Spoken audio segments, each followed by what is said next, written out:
Welcome to the Thrift Store Rundown, celebrating Valentine's Day by bringing Hollywood home on a budget for you and your Valentine. Whether you're celebrating Valentine's Day with your Valentine, or Galentine's Day with the gals, or Palentine's Day with the boys, before you can spread love to that special someone, you must practice self-love for yourself first. Self-love in terms of how you think, how you feel, and how you look. It's a proven fact that the more you make yourself look better, the better you'll feel about yourself. That's a thing that's more often than not easier said than done. And so for this video, I decided to call in the Special Forces, Clinton Kelly. Now, we pretty much all know that he's proven he's culinary prowess. He won an Emmy for being the moderator of ABC's late, great food-based talk show, The Chew. However, that's just one half of his wide-ranging personality. As you know, the other half, the half which launched him into pop culture's ever-expanding stratosphere, was him being the co-host alongside Stacey London of TLC's infamous and iconic What Not to Wear. All of his signature candid candor and straight-shooting talk about all things style is on display in this New York Times bestseller, Oh No, She Didn't! The top 100 style mistakes women make and how to avoid them. This gallery books publication was purchased for $2.99 out of a retail price of $25.99 in the US and $29.99 in Canada. Star Magazine raves Clinton is the best friend every girl or guy wants and needs. These are just some of the atrocities that Clinton wants eliminated from this book and from our lives, once and for all. Muffin tops, scrunchies, suntan holes, slut shoes, visible panty line, and that's just for starters. Who hasn't had the unfortunate experience of witnessing or actually wearing one of these fashion disasters? Those are just some of the atrocities in here when it comes to aesthetic appeal, and I'm about to highlight a few more. And with every one of these atrocities in here, Clinton also lists an alternative option for this fashion crisis. A simple yet subtle change in your wardrobe, whether it be shoes, pants, shirt, and even in body posture and lipstick, that can make a big difference in how you look and how you feel about yourself in the long run. We first begin with counterfeit items, such as counterfeit shoes, bags, purses, pants, you name it, fake designer knockoffs.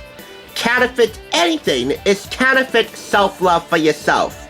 And if you come from Clinton's birthplace of New York, specifically Long Island, it's also a crime, which could lead to this. You're under arrest for trademark infringement. So his tip, just be the best, most authentic version of you. If you don't have the means to splurge, don't splurge. Just don't buy a knockoff. Just keep it real. Now, Clinton has a little something to say about matching your mate.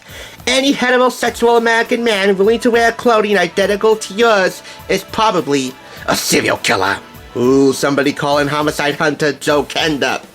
Unless you convinced him to do so by withholding sex, then he's just ripped. He's not saying you can't coordinate, because you can. That means dressing to the same level. Like instead of a guy wearing jeans and a t-shirt to a dinner party, when his wife is wearing a cocktail dress, he can wear trousers and a blazer. If her dress is pink, he can wear a shirt that has a faint pink stripe. Nothing too obvious. So in summary, don't dress exactly like your significant other. Dress similar to him or her. That way, you maintain your sense of originality in fashion. Here's another fashion faux pas for you, the Monica suit, made famous by Monica of Where Else But Friends. Like him, I'm not a big fan of Friends either, but if you've seen the content I've been posting lately, like the Friends game, the one with the ball, and of course, Season 5 on DVD, the only Friends DVD I have a buy unless you say otherwise, with the one with the girl who hits Joey, you might think to the contrary. Don't get me wrong, I'm still not a Friends fan, but I kinda like Jennifer Aniston. Okay, well, a Monica suit is kinda clunky and, well, kinda heavy. Not really cool. An alternative? A paler color suit It's a little on the lighter side. Don't buy cement blocks for your feet. Slut shoes. Yes, slut shoes. If you are a hooker or a stripper, I can understand why you might leave the house in a pair of platform Lucite stilettos. Marketing is marketing, and here girls gotta eat. But if you have it to make a living wearing these type of shoes, well then, it's not a very good living you're making. Unless you find yourself walking in some street corner, because that's exactly the vibe, as Clinton says, that these shoes are giving. Now, it's not okay just to disregard them at all, but in certain places, well, they're not allowed. Now on to the baggy butt, or as Nikki Wan calls it on 16, she's got hungry butt. So named because it looks like her behind is actually eating the inside of her pants.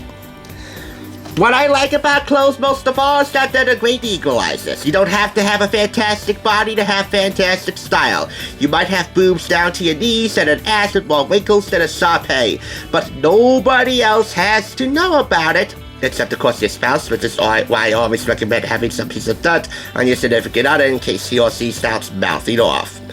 So there is no reason to be walking around in clothes that make your ass look anything less than fabulous. So, here is a simple solution here to change that fashion faux pas below the belt. For every problem in here, there's always a solution. Low-cost solutions, high-cost solutions, but you know what? You want to pay to play. That's your prerogative. And on Valentine's Day, you always should expect to pay to play. All the while, it's like talking with your best, most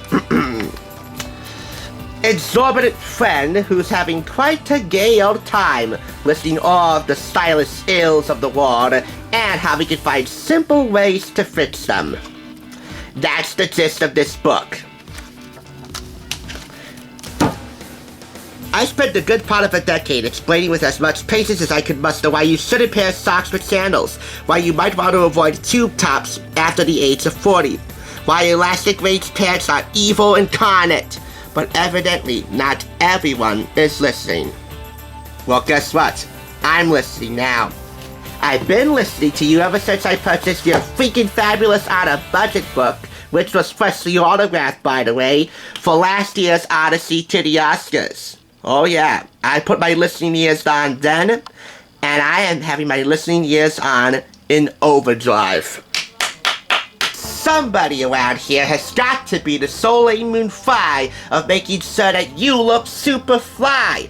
I honestly don't give a rat's behind if you wear mismatched shoes to a future dinner date in an homage to your idol and my new crush, Punky Brewster. The grown-up Punky, the Peacock reboot, not the kid Punky, the OG NBC sitcom. And for good reason.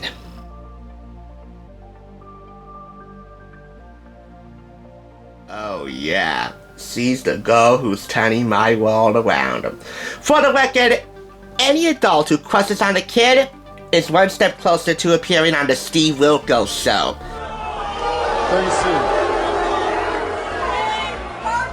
Anyway, back to the Punky reference. If you want to be the girl that turns some guy's world around, you might not want to change out your whole wardrobe, and you don't have to. But some small, subtle changes can make a big impact. And by all accounts, Clinton Kelly is just the dude to help you out with those changes, so that you can turn "Oh no, she didn't" into "Oh yes, she did."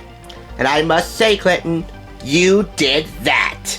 If you do it again, I'll still be all ears. You are now Mr. and Mrs. Peterson, the second.